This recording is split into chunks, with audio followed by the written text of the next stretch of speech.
Oke, bismillahirrahmanirrahim. Assalamualaikum warahmatullahi wabarakatuh. Waalaikumsalam warahmatullahi wabarakatuh. Em, Halo teman-teman semua, perkenalkan nama aku Fauzi Fitriabidin dan teman-teman aku, silakan. Nggak jelas ya? Slide-nya dia dulu, ada ini. Hah? Iza, saya selanjutnya. Slide selanjutnya, ada ininya, namanya.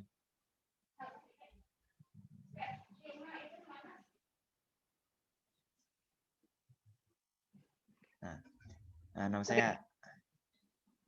Ya, lanjut Anika. Nama saya Andika Arsyad Junarko dari kelas 10 MIPA 3. Nama saya Faiza Firdausi dari 10 MIPA 1. Oke, aku Fauzi Fitriabidin dari 10 MIPA 2. Pada kesempatan kali ini, kita mau minta izin ke teman-teman semua buat nyampein materi tentang teks debat yang sepertinya nggak jauh beda juga dari negosiasi, karena pada dasarnya teks debat sama teks negosiasi itu agak mirip-mirip, cuman beda di pelaksanaan secara praktiknya. Jadi pada kali ini kita mau jelasin sedikit secara keseluruhan tentang teks debat. Terus kalau teman-teman ada yang mau nanya, boleh langsung aja di chat di everyone. Nanti kalau misalkan udah selesai presentasinya, di akhir presentasi kita bakal jawab satu-satu. Oke, langsung aja kali ya.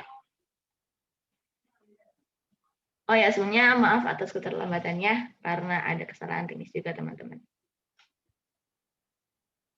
Oke, boleh next juga.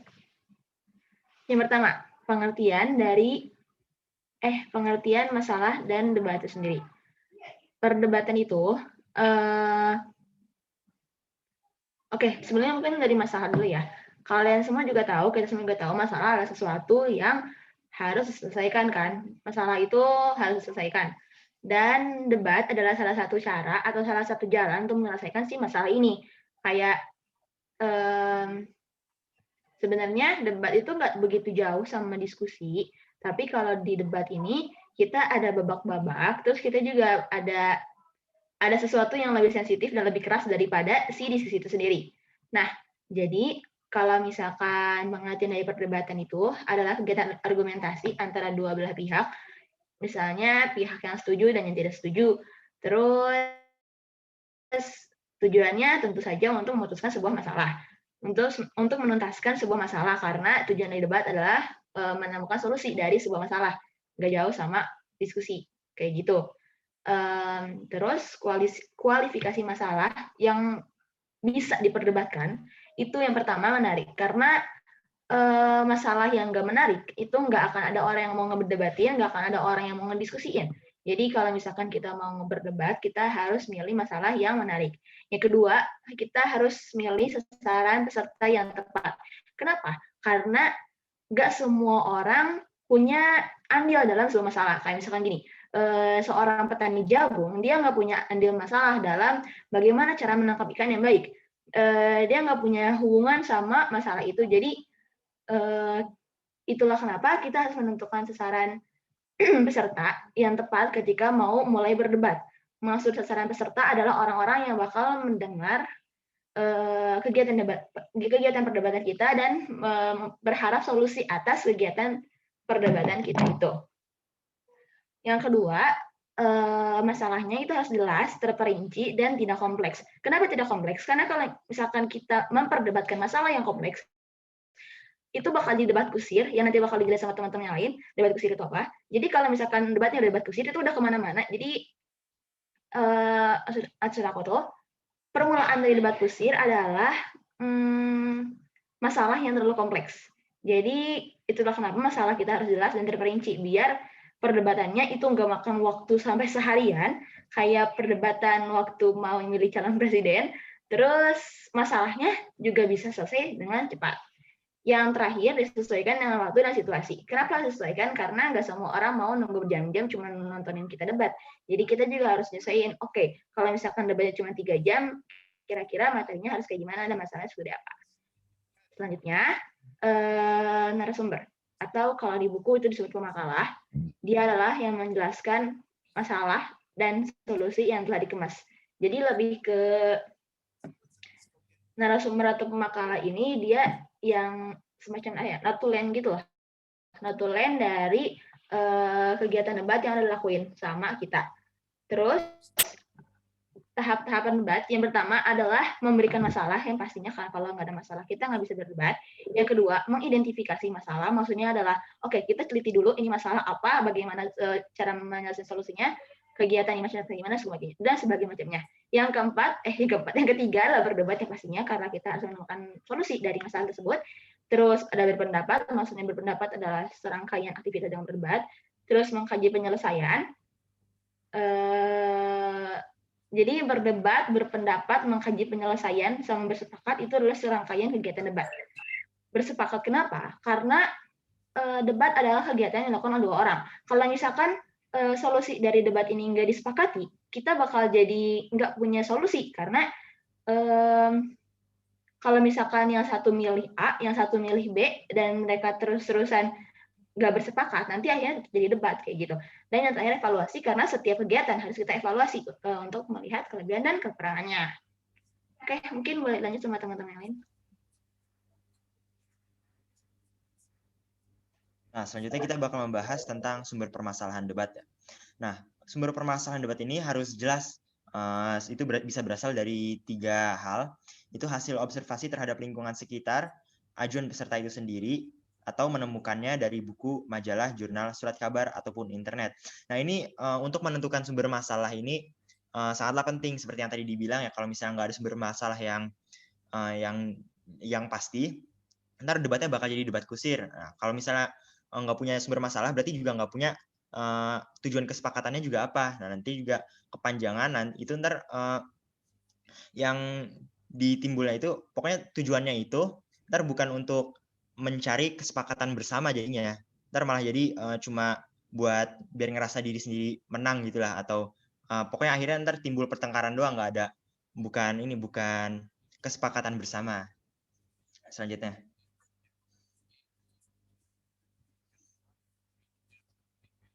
nah sekarang kita membahas tentang struktur debat. Nah, struktur debat ini terdiri dari pengenalan masalah, penyampaian argumen, dan kesimpulan.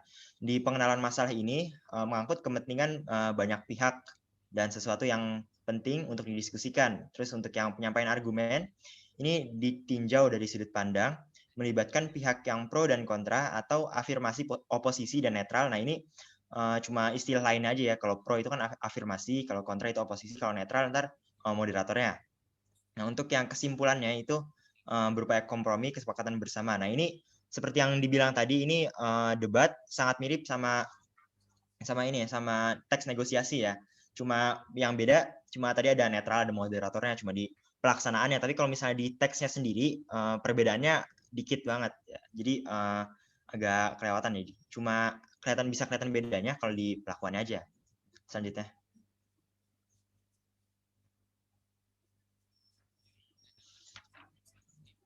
Nah, sekarang kita membahas tentang tanggapan yang ada di perdebatan. Nah, ini ada 4, itu pertanyaan, sanggahan, dukungan, dan kritik.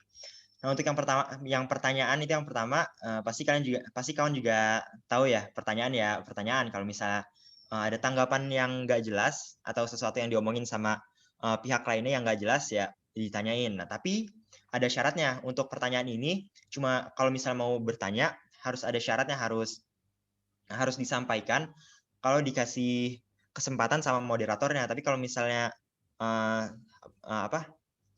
sekedar memotong, itu dianggap nggak sopan nanti. Untuk sanggahan, ini disampaikan ketika ada pernyataan permakalah yang bertentangan dengan pendapat peserta diskusi lain, dan disampaikan dengan santun dan jangan sampai menyinggung. Nah, ini sanggahan, ini tentunya kan perdebatan, pasti ada perbedaan pendapat ya, pasti muncul juga sanggahan. Nah, ini sanggahan kalau pendapat satu pihak itu berbeda dengan pihak yang lain, itu nanti muncul sanggahan.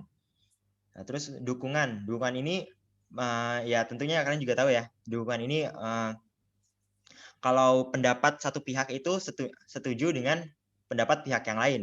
Ini persetujuan kepada pendapat peserta lain juga harus disertai alasan mendukung. Jadi nggak bisa buat jalan keluar ya. Jadi kalau misalnya nggak tahu mau ngomong apa, ntar cuma dukungan doang tapi nggak ada alasan yang pasti, harus disertai alasan yang pasti biar biar kuat lah pendapatnya, biar pendapatnya kuat. Untuk yang terakhir ada kritik atau kecaman. Ini harus disertai berbagai alasan yang jelas dan meyakinkan. Disampaikan ketika ada pendapat yang dianggap tidak benar atau tidak sesuai. Nah, ini mirip-mirip sama sanggahan. Tapi kalau kritik ini lebih ke salah lah, pokoknya lebih keras. Soalnya kritik ini dibanding sanggahan, kalau sanggahan ini perbedaan pendapat kan, perbedaan pendapat antara satu pihak dengan pihak lain. Kalau misalnya kritik ini disampaikan, kalau misalnya sumber yang digunakan oleh pihak lain itu salah, itu yang dianggap tidak benar atau tidak sesuai itu ya, itu tidak benar atau salah kan. Jadi kalau misalnya satu pihak dan pihak lain itu kalau pihak satu dan pihak lain itu nggak setuju, itu namanya sanggahan. Tapi kalau misalnya benar-benar salah atau sumbernya salah, terus bisa dibuktiin kalau itu salah, itu namanya kritik atau kecaman. Nah, bisa dilanjutkan oleh kawan saya. Seperti yang sudah disampaikan Andika dalam struktur debat, ada kelogisan argumen dan juga kejelasan fakta. Dalam poin pertama, terdapat pendapat disampaikan secara argumentatif. Di sini, kita dapat menyampaikan pendapat kita disertai dengan alasan yang meyakinkan, sehingga lawan bicara kita dapat meyakini kebenaran yang kita sampaikan. Di poin kedua, ada pendapat disertai dengan fakta. Setiap kali kita berpendapat, hendaknya kita sertakan dengan fakta yang jelas agar bisa kita dapat dari pengalaman, penelitian, ataupun dari hasil literasi kita. Di poin ketiga, ada pendapat diorganisir dengan pola yang baik. Hal ini bertujuan agar lebih mudah dipahami. Dalam pola ini terdapat dua pola, yang pertama yaitu pola deduktif, dan yang kedua ada pola induktif.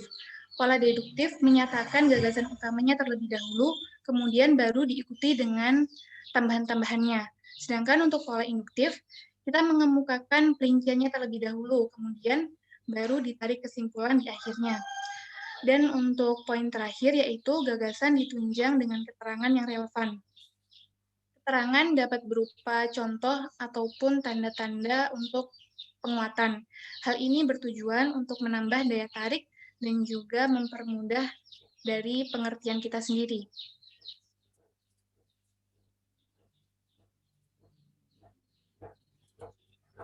Nah, di sini ada contoh teks debat secara singkat. Pertama dibuka oleh moderator yang bagian ini, kemudian kita akhiri dengan kesimpulan. Mungkin untuk contoh teks debatnya bisa dibaca sendiri ya nantinya.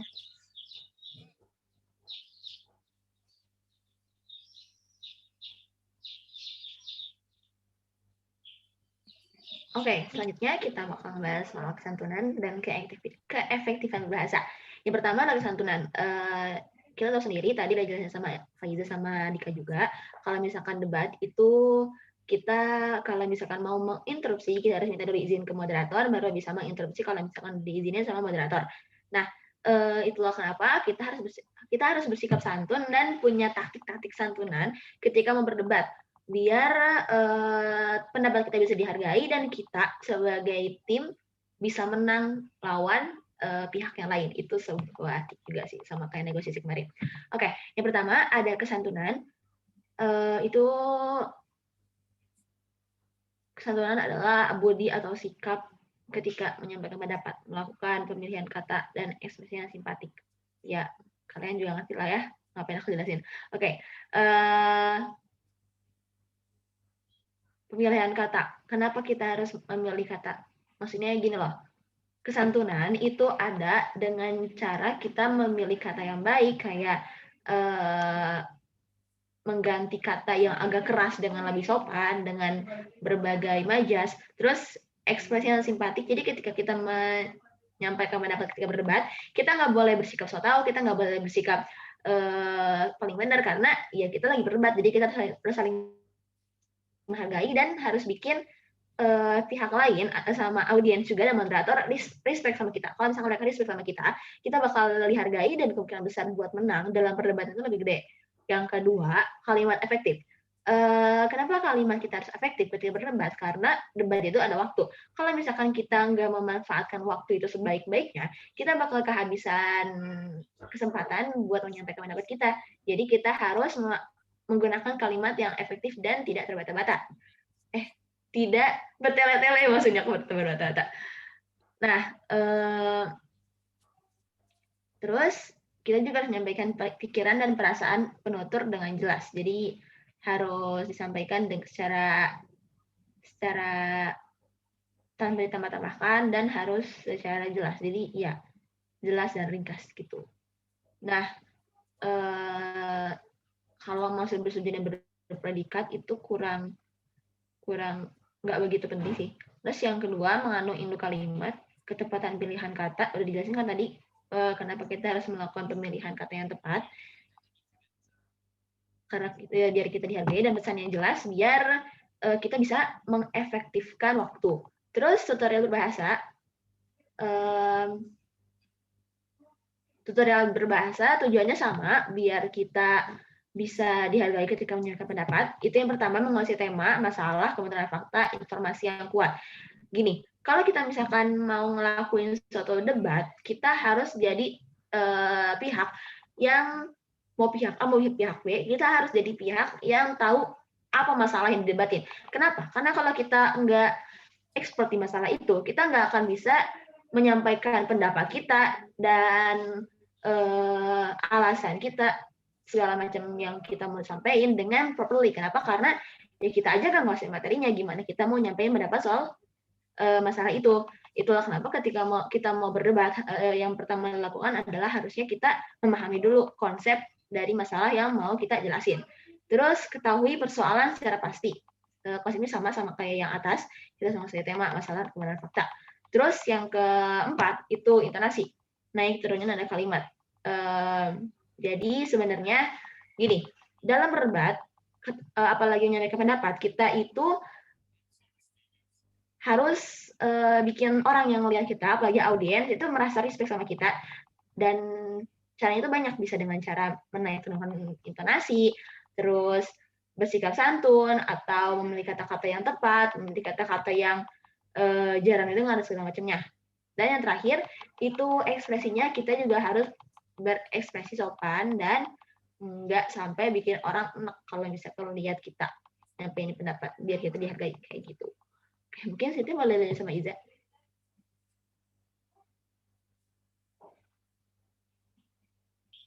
Selanjutnya kita masuk ke materi menuliskan bahan perdebatan ke dalam makalah. Masalah yang biasa diangkat dalam forum resmi biasanya harus disajikan secara jelas dan juga sistematis. Nah, hal ini disebut dengan makalah. Makalah bisa kita sebut juga sebagai kertas kerja. Dalam sistematika makalah sendiri terdapat 4 poin besar, yaitu yang pertama, pendahuluan, pembahasan, kesimpulan, dan juga daftar pustaka. Untuk pendahuluan, yaitu yang berisi tentang uraian masalah yang akan kita bahas selanjutnya. Dalam hal ini terdapat 4 poin penting. Yang pertama adalah latar belakang masalah, kemudian ada perumusan masalah, prosedur pemecahan masalah, dan yang terakhir ada manfaat dari pemecahan masalah tersebut. Di poin kedua ada pembahasan. Pembahasan ini merupakan uraian tentang hasil kajian penulis yang nantinya akan dilengkapi dengan data pendukung, argumen berdasarkan ahli, dan juga teori-teori yang relevan dengan apa yang kita paparkan. Di poin ketiga ada kesimpulan. Kesimpulan ini bukan merupakan ringkasan, jadi kesimpulan dan ringkasan itu suatu hal yang berbeda. Kesimpulan sendiri merupakan makna dari penulis terhadap uraian yang telah kita paparkan sebelumnya. Untuk poin terakhir yaitu daftar pustaka. Daftar pustaka yaitu sumber yang digunakan sebagai acuan, bisa berupa buku, jurnal, surat kabar, ataupun dari situs di internet. Nah, ini merupakan contoh dari daftar pustaka. Selanjutnya, presentasi makalah. Dalam presentasi makalah, kita biasa dihadapkan dengan pemakalah, yaitu orang yang mempresentasikan atau menyajikan makalah itu. Dalam mempresentasikan makalah, kita tidak membaca, akan tetapi memaparkan kembali dengan bahasa kita sendiri yang mudah dipahami. Kita juga dapat membuat media seperti PowerPoint yang isinya merupakan kata kunci dari isi makalah. Jadi bukan memaparkan makalah itu sendiri, akan tetapi kita ambil hanya kata kuncinya saja. Kemudian dalam menyajikan makalah dalam forum resmi, sebagai berikut. Yang pertama, kita bisa tampil sebagai pemakalah setelah mendapat izin dari moderator, seperti yang sudah disampaikan Fauzia dan juga Andika tadi. Apabila tidak ada moderator, kita dapat memperkenalkan diri sendiri dengan rendah hati, kemudian dapat kita mulai dengan menyampaikan masalah umum dari apa yang akan kita bahas dengan bahasa yang lugas. Kemudian jangan lupa untuk menyertakan ilustrasi dan fakta-fakta penting yang dapat mendukung dari penjelasan kita tersebut. Dan dapat diakhiri dengan kesimpulan yang kita tarik dari apa yang sudah kita paparkan sebelumnya. Mungkin itu saja dari kelompok kami, materi debat. Oke, sekian aja dari presentasi kami hari ini. Kalau misalkan ada yang mau nanya, boleh langsung chat aja di everyone ya. Oke.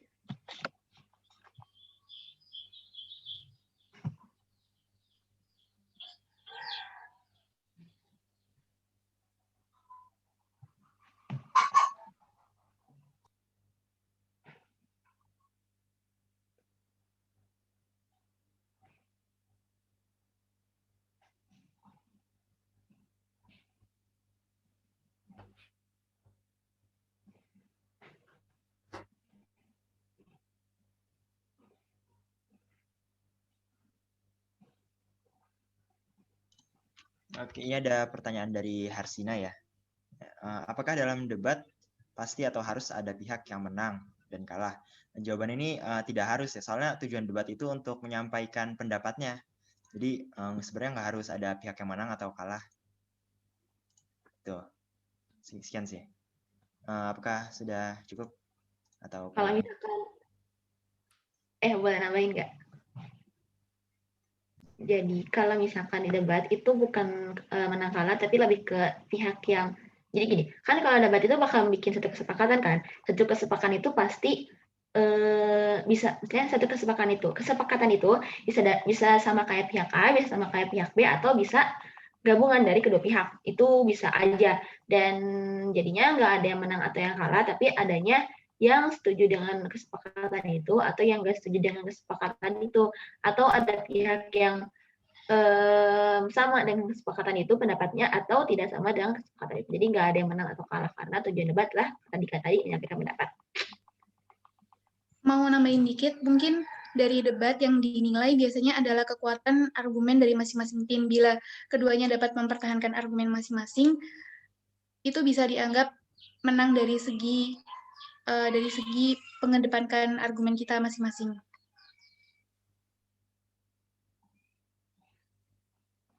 Ya, benar banget. Jadi nanti nggak ada solusi juga bisa.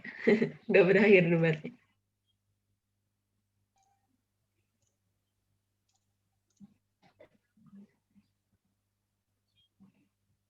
Oh iya Fauzan, jadi yang sepakat itu yang penontonnya, jadi soalnya kan ini apa? Ya pernah juga kan yang suruh nonton video SKI itu tahu kan? Yang suruh voting itu penontonnya, ya gitulah pokoknya, itu termasuk debat juga kayak gitu. Nah kalau untuk yang orang yang debatnya itu, ya itu sebenarnya nggak ada yang menangnya gitu. Oh jadi cuma nyampe pendapat, ntar yang debat. Bisa jadi sih kalau misalkan debat nggak ada penontonnya, kayak misalkan lagi COVID itu debat nggak ada penontonnya. Nggak bercanda-bercanda, teman-teman kalian mau bisa jawab mungkin. Tapi kalau debat nggak ada penontonnya, mungkin ya ini aja apa? Pendebatnya ya, orang yang berdebatnya itu ngasih pendapatnya aja gitu kan. Jadi pokoknya tujuannya kan bukan ini apa, bukan kesepakatan, tapi pokoknya akhirnya itu ada kesimpulannya ya, tadi dibilang ada kesimpulannya.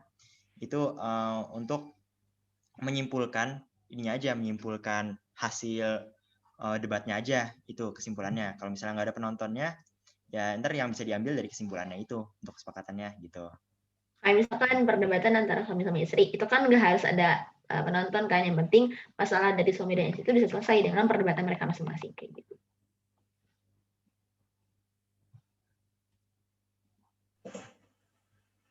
Halo.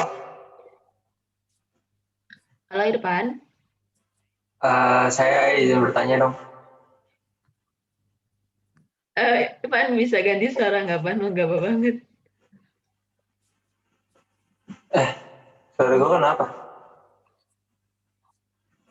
Jadi saya ingin menanyakan bahwa apakah ketika kita membahas tentang suatu materi itu bisa mengandung unsur subjektivitas atau tidak? Terima kasih.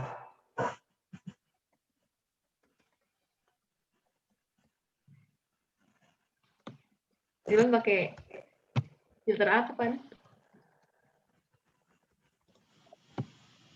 Boleh di chat aja nggak, Pan? Mungkin kayaknya agak susah dipahami juga pertanyaan.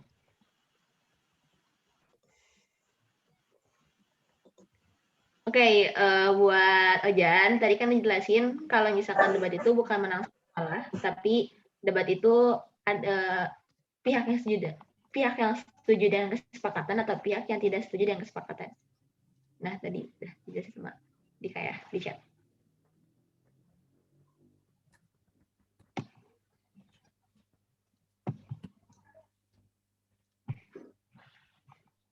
Irfan mau nanya apa gimana? Mungkin di chat aja.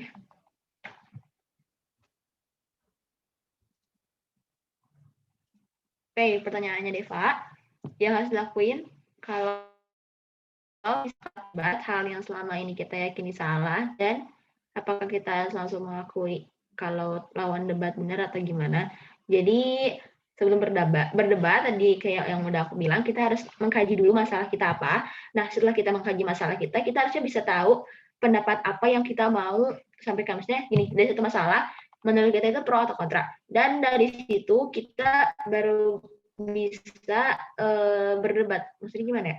Jadi kita nggak bisa berdebat kalau misalkan kita nggak tahu apa yang kita yakini itu benar atau salah. Kita nggak boleh berdebat dengan keyakinan secara subjektif gitu. Oke, menurut gue ini benar, tapi pada kenyataannya kita belum mengkaji materinya dan ternyata salah kayak gitu.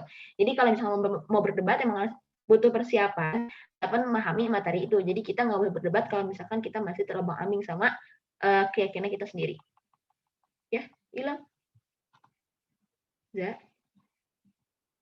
Ya. Hilang ya. Oke, mungkin boleh dibacain dari Irfan. Apakah dalam suatu perdebatan kita bisa membuat bahasan yang mengandung subjektivitas? Nah, itu sebenarnya ini sih apa? Nah, itu intinya. Jadi subjektivitas itu kan tentang pendapat orang kan beda-beda gitu kan. Pendapat subjeknya ini beda-beda, pendapatnya beda-beda. Nah, itu yang didiskusiin gitu. Malah harusnya mengandung subjektivitas bukan objektivitas gitu. Jadi subjektivitas tapi tetap bersandar pada fakta gitu. Nah, bedanya negosiasi sama debat apa? Tadi kan aku udah jelasin kalau misalkan negosiasi sama debat itu mirip. Itu mirip, emang mirip, tapi masalahnya kalau debat gini, negosiasi itu kita harus memaksakan tapi dengan teknik dan taktik, gimana biar apa yang kita mau itu harus kejadian gitu loh, ngerti kan? Kalau negosiasi, oke, kita negosiasi ke perusahaan, kita mau minta uang 5 juta buat acara kita, dan kita harus dapat 5 juta ini gimana caranya dengan teknik dan taktik itu. Kalau misalkan debat, itu nggak harus tentang uang, nggak harus tentang perdagangan, nggak harus tentang segala macam negosiasi kayak gitu. Itu lebih ke masalah sosial yang ada saat ini yang bisa kita cari jalan keluarnya bareng-barang, yang mungkin dari jalan keluar bareng-barang itu kita bisa menguntungkan masyarakat banyak, bukan cuman internal kita sama pihak A atau pihak B, yang dimana negosiasi emang kayak gitu kan konsepnya, pihak A sama pihak B internal mereka sepakat. Kalau misalkan debat A B bisa sepakat, nanti itu bisa berdampak sama masyarakat banyak kayak gitu.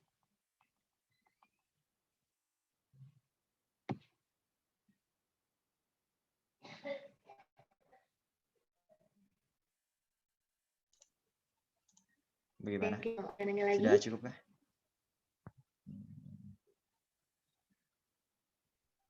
Sebenarnya Dika sudah tertekan sekali teman-teman, tapi nggak apa, ayo nanya aja.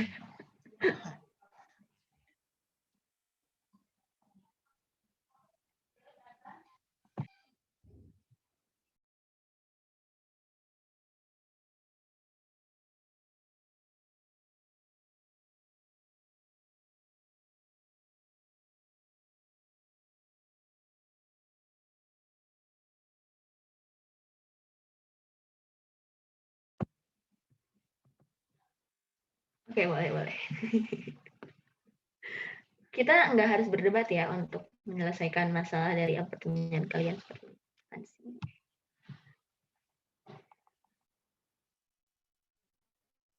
Oke, aku mau minta maaf. Yang pertama, maaf atas keterlambatan tadi. Yang kedua, maaf karena harusnya hari ini ada kuis, tapi kayaknya kuisnya hilang dan nggak tahu kemana, jadi tadi buru-buru dan nggak sempat.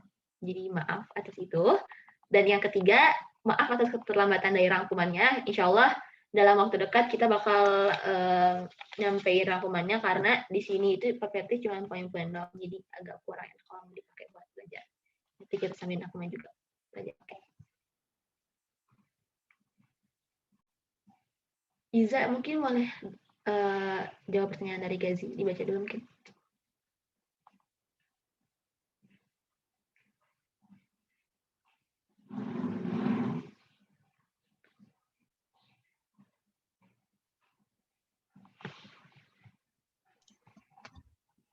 Ini gak sih pertanyaan ya atau rangkuman atau nggak ada tanda tanya soalnya.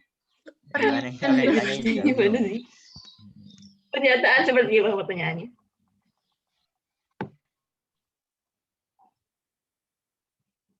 Oh ya, oke. Makasih gak sih?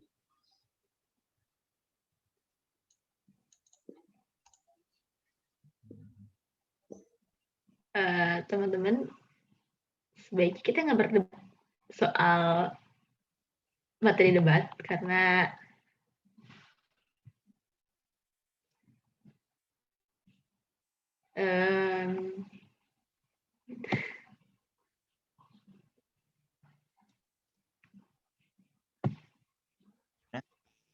ada pertanyaan lagi? Ayo, nanya aja ya, jangan debat ya. Ayo teman-teman, karena sebenarnya pendapatnya Gazi benar, pendapatnya Muji juga benar, karena debat sama nego itu mirip, tapi nggak sama. Mereka punya perbedaan. Yang kata Muji itu debat itu nyelesain masalah, sedangkan nego itu nawar. Ya itu juga benar. Jadi jangan berdebat, oke?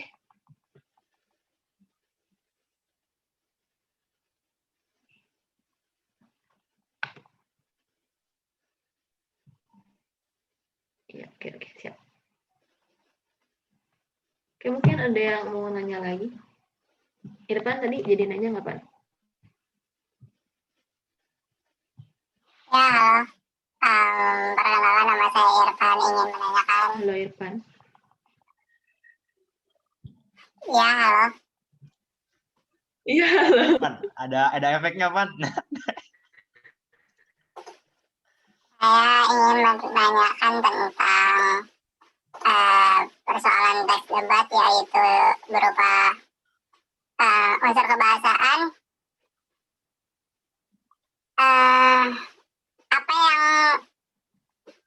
Apa yang dimaksud dengan ragam baku? Terima kasih. Oke, sama-sama. Jadi ragam baku. Duh, jangan jual boraks ya teman-teman. Oke, ragam baku ini sebenarnya gimana ya? Oke, jadi ketika berdebat adalah sebuah kegiatan yang formal, kegiatan yang ditonton sama audiens, kegiatan yang harus dihadiri dengan formal. Sebenarnya perdebatan itu umum, cuman rata-rata perdebatan itu formal kan. Jadi itulah kenapa kita harus pakai ragam bahasa baku, biar ketika kita menyampaikan pendapat, kita dikasih respect sama orang-orang, terus kita juga terkesan profesional, terkesan menguasai materi itu. Jadi ketika berdebat kita nggak boleh pakai bahasa dan informal. Jadi makanya itu kita harus pakai ragam bahasa baku. Ragam bahasa baku adalah bahasa yang sesuai dengan ejaan yang disempurnakan. Disempurnakan. Pintar. Lalu Pan, suaranya Pan. Saya ingin bertanya lagi untuk melanjutkan pertanyaan kedua, karena ini sesi tanya jawab yang terbuka untuk umum. Apa yang memengaruhi, aspek-aspek yang memengaruhi ragam baku dalam unsur kebahasaan teks debat? Terima kasih. maksudnya aspek-aspek yang memengaruhi ragam baku itu kayak gimana ya?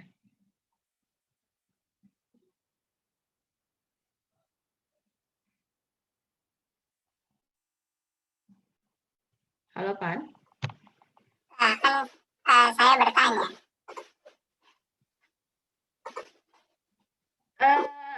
Pertanyaan Maksudnya, tidak jelas masalahnya, Bapak. Maksudnya yang membuat satu teks tersebut mengandung ragam baku yang sempurna atau bisa diterima oleh khalayak, apa yang bisa kita usahakan dari aspek-aspek mungkin dari tata bahasanya atau sebagainya. Terima kasih. Oke, jadi tadi yang seperti yang dijelasin sebelum kita berdebat, kita harus mengkaji masalah dulu, kita harus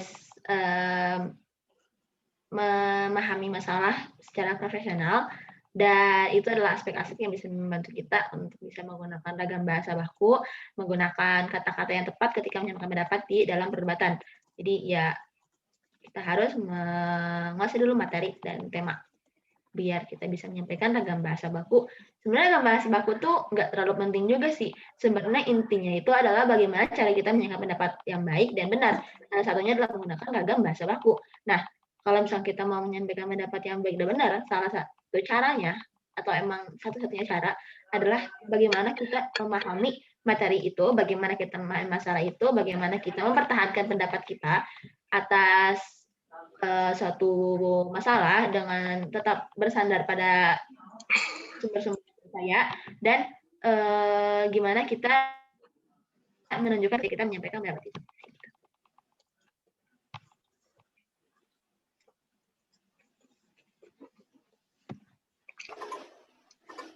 Oke, baik. Terima kasih. Sama-sama. Ya, sebelum Irfan nanya lagi, saya mau nanya.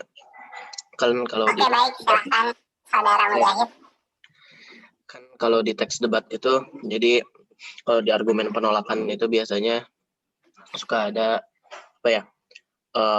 Kalau di soal itu kan yang mana penolakan yang sesuai dengan teksnya gitu.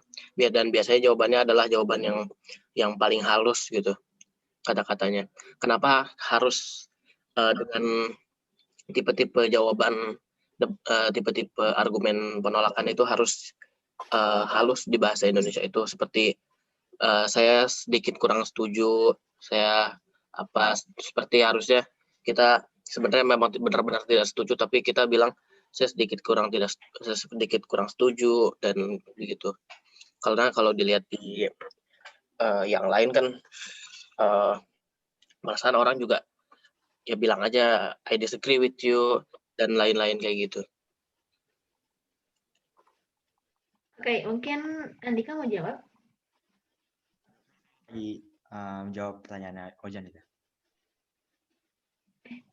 Lagi jawab Ojan, itu Mujahid. Oke, mungkin Ojan dulu ya, maaf Mujahid. Sebentar ya. Dan aku lagi jawab di chat, kamu yang jawab aja gitu, fine. Oh, oke. Untuk pertanyaan Mujahid, jadi kenapa kita harus menyampaikan ketidaksetujuan kita dengan halus? Gini, kalau misalkan kita berpendapat, sebenarnya bukan cuma berdebat, tapi dalam kehidupan sehari-hari pun, kalau kita punya pendapat, mau itu A, B, C, D, setuju nggak setuju, kenapa kita harus sampaikan pendapat dengan halus?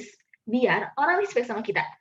Nggak ada orang yang respect sama orang yang ngomong, gue nggak setuju sama pendapat lo karena pendapat lo salah.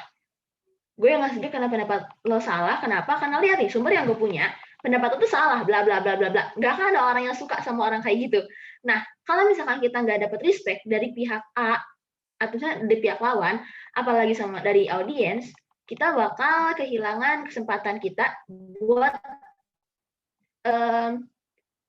buat dapat kesepakatan yang sesuai sama yang kita mau. Jadi gini loh, kita kalau mau ngomong itu ada taktik-taktiknya. Kita harus punya kesantunan dan attitude kalau kita mau ngomong. Biar apa? Biar orang menghargain kita dan orang tuh setuju. Oh iya bener ya, apa yang dia ngomongin itu bener. Lihat ya emang kayak sumber yang dia kasih. Nah kalau misalkan pihak lawan salah, terus sumber kamu benar, tapi kamunya nggak ada attitude, kamunya kasar, kamunya yang ngomong, aku nggak setuju dengan secara langsung kayak gitu, orang nggak akan respect sama kamu, dan orang merasanya sama banget, mending nggak usah dilihat gitu lah, mending nggak usah didengerin, walaupun pendapat dia benar, walaupun sumber dia benar, kayak gitu. Jadi, hidup kita dalam keseharian itu sebenarnya emang butuh attitude, biar apa? Biar kita dihargai sama orang. Jadi, nggak boleh seenaknya ABCD ngomong gitu. Semua yang mau kita omongin emang harus dipikirin dulu, apalagi kalau debat gitu kan. Debat kita ada audiens, ada pihak lawan yang harus kita perlakukan baik-baik gitu. Negosiasi juga gitu kan. Negosiasi kita harus ada dulu basa-basi, biar apa? Biar orangnya merasa dekat sama kita, biar kita bisa dapat respect dari orang itu. Nah, tujuan menghaluskan perkataan ketika menyampaikan pendapat, apalagi interupsi dan kritik di debat adalah biar pihak lawan respect sama kita. Jadi ketika debat selesai, nggak ada masalah lain, nggak ada masalah debat udah selesai tapi A sama B jadi berantem gara-gara pas debat si B nyebelin gitu, nggak ada kayak gitu. Mungkin semoga menjawab Mujahid. Tapi bukankah itu mereduksi maksud dari orang yang mengajukan pendapat tidak setuju? Apakah berarti kalau begitu orang-orang Indonesia gampang tersinggung kalau dibilang saya nggak setuju langsung, wah kamu kasar gitu? Nah, sebenarnya kita nggak bisa menjamakan semua orang Indonesia sensitif karena pada dasarnya semua manusia sensitif. Semua manusia punya hati dan kita harus menghargai takaran sensitif semua orang, setiap orang.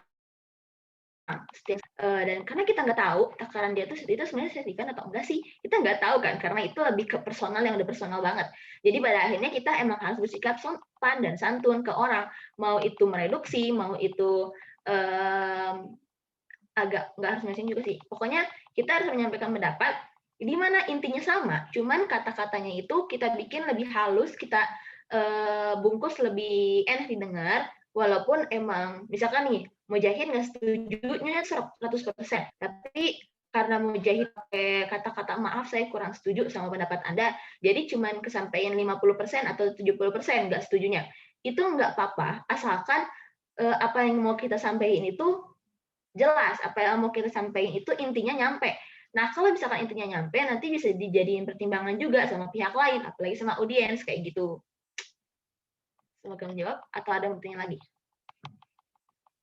Berarti bahasa Indonesia mengencourage orang yang menggunakannya untuk berdebat dengan ini dong, apa namanya? Berdebat dengan memasukkan keinginannya dan mendorong orang untuk berkompromi sama orang karena harus berpura-pura ya saya kurang setuju tapi tidak sedikit kurang setuju padahal dia nggak setuju semuanya. Iya, benar banget.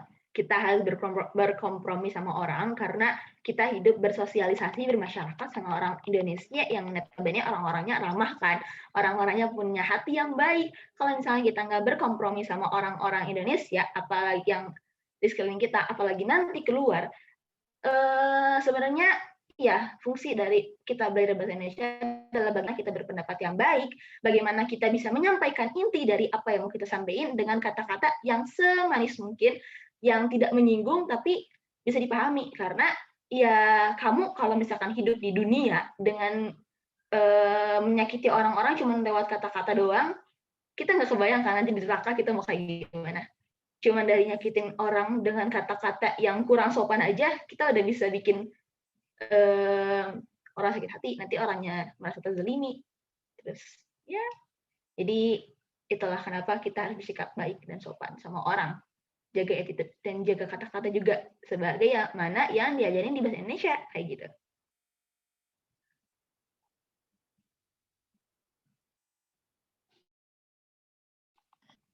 Rame banget di chat. Ini jadi bingung mau nyatet pertanyaannya teman-teman, ya Allah. Kan di record juga ada ini apa? Ada chatnya kan? Oke. Nah, apalah, gitu aja.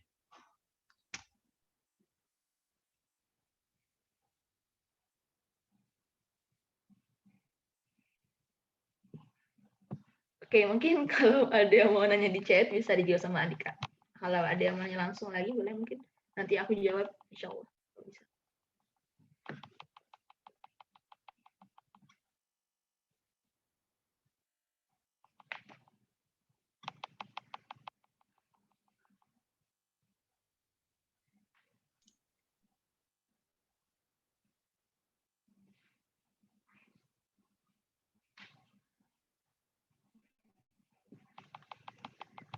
Oke, ada yang mau nanya lagi? Mungkin.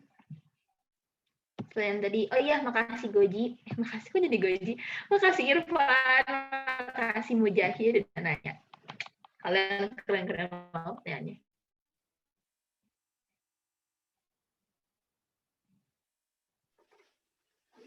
Kamsahamnida. Teman.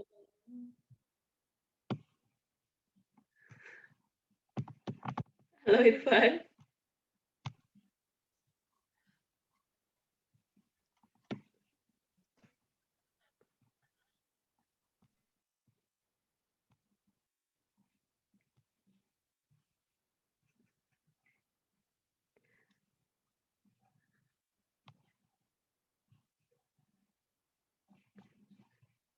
Halo. Salah aku dengar nggak sih? Apa nge-lag di aku? Iya, kedengeran. Oke.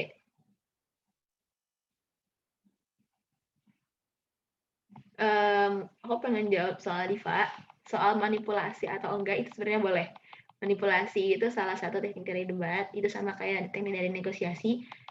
Kita boleh memanipulasi orang asalkan nggak kelihatan, asalkan orang nggak nyadar kalau kita manipulasi mereka, dan asalkan maaf Dika. Kayak jadi kita boleh memanipulasi orang asalkan orangnya nggak nyadar, asalkan tujuan yang kita mau terlaksana secara bersih dan putih gitu, nggak secara pemaksaan. Jadi kita boleh manipulasi orang tanpa nyuci otak tapi. Oke, boleh. Sorry banget Dika. Gak apa-apa, meringankan bebannya. Gimana, udah cukup belum? Ada masih mau nanya? Ini kita mungkin harus bikin langsung ini ya, bikin praktik debat.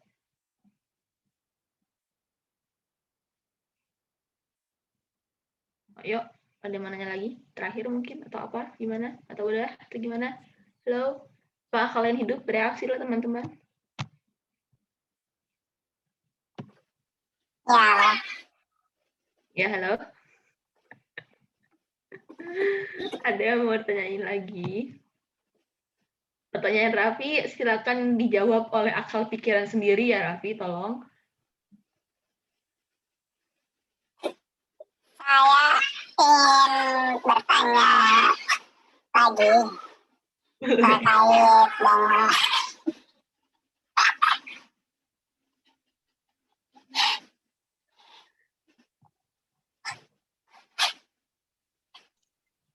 Oke, gimana? Lanjutan.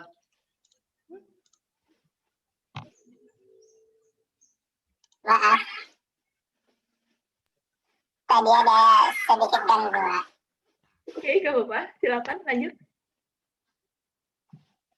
Jadi lanjutannya adalah saya ingin membahas tentang salah satu tanggapan dari teks debat, yaitu saran dan kritik.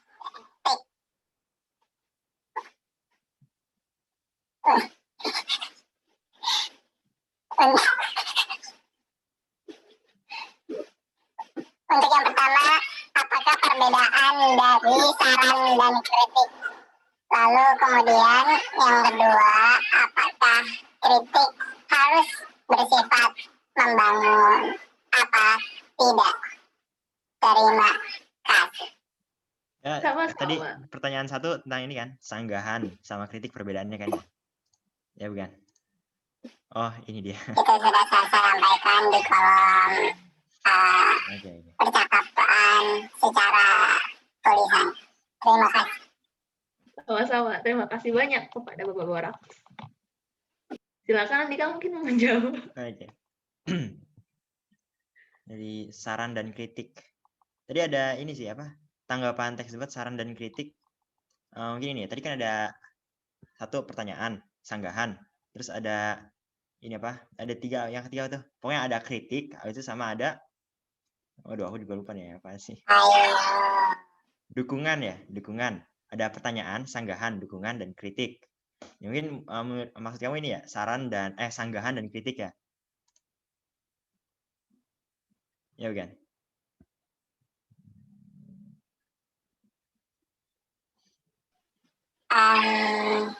Atau Sebenarnya dari kritik itu sendiri. dari kritik sendiri? Iya betul. Ya, Apakah pokoknya oh iya juga apakah hasil dari sebuah tanggapan perdebatan bisa memuat saran atau hanya kritik saja? oh ya bisa. Jadi kritik itu kan pokoknya tujuannya untuk ini kan apa? Kalau misalnya sumbernya ada yang salah, pokoknya ini versi lebih kerasnya dari sanggahan kan, pokoknya kalau kritik itu. Ini misalnya, wah salah nih sumbernya, itu namanya kritik. Nah itu bisa membangun, jadi mungkin bisa membangun untuk ini apa? Dibenarkan sumbernya yang bagus yang kayak gimana. Jadi misalnya dia itu melihat sumber yang lebih bagus. Jadi misalnya ngomong A, dia ngomong B. Terus wah B salah nih soalnya sumbernya dari sini. Nah yang benar itu kamu bisa lihat dari sumber di sini. Nah ini yang benar kayak begini ngomongnya. Nah itu bisa ini apa? Bisa melemahkan argumen dari lawan, bisa juga untuk membangun ini ya, membangun lawannya biar bisa lebih ditanggapin, ya biar ditanggapin, habis itu biar lebih ini ya, biar lebih waspada lah untuk mencari sumber yang lebih bagus, lebih yang reliable lah pokoknya kan, selanjutnya gitu. Bagaimana jawabannya? Memuaskan kah? Semoga menjawab. Irfan. Tidak. Tidak. Memuaskan. Lalu perbedaan saran dan kritik apa ya?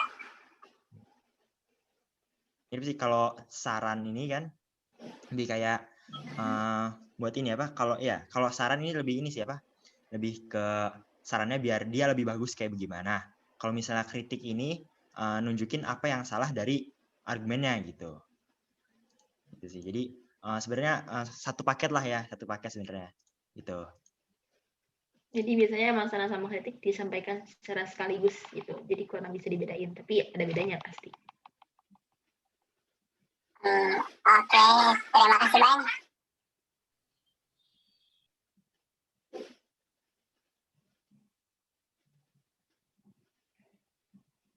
Oke. Mungkin udah. Oke, udah jam 9.30 juga, dan kayaknya udah. Kasih banyak Irfan atas pertanyaan terakhirnya. Makasih juga buat teman-teman semua yang udah mau dengerin penjelasan dan presentasi dari tim kami. Semoga bermanfaat yang pasti. Insya Allah nanti buat rangkumannya menyusul. Teks debatnya juga insya Allah disimpan di drive biar teman-teman bisa langsung baca ketika mau ujian. Dan mungkin satu pesan dari teks debat ini, dari penyampaian hari ini, mungkin mengutip tadi yang udah aku bahas sama Muj, kita harus punya attitude buat bersikap bersosialisasi dan bermasyarakat sama orang-orang biar kita dihargai sebagaimana kita bersikap sopan dan santun ketika kita berdebat kayak gitu. Ini Kak, ada yang mau ditambahin nih Kak? Cukup sih ya. Oke. Waktu juga ada sebentar lagi. Ya, makasih banyak teman-teman semua. Semoga bermanfaat. Wassalamualaikum warahmatullahi wabarakatuh. Waalaikumsalam warahmatullahi wabarakatuh. Waalaikumsalam warahmatullahi wabarakatuh. Oke, recordingnya boleh udahan dulu.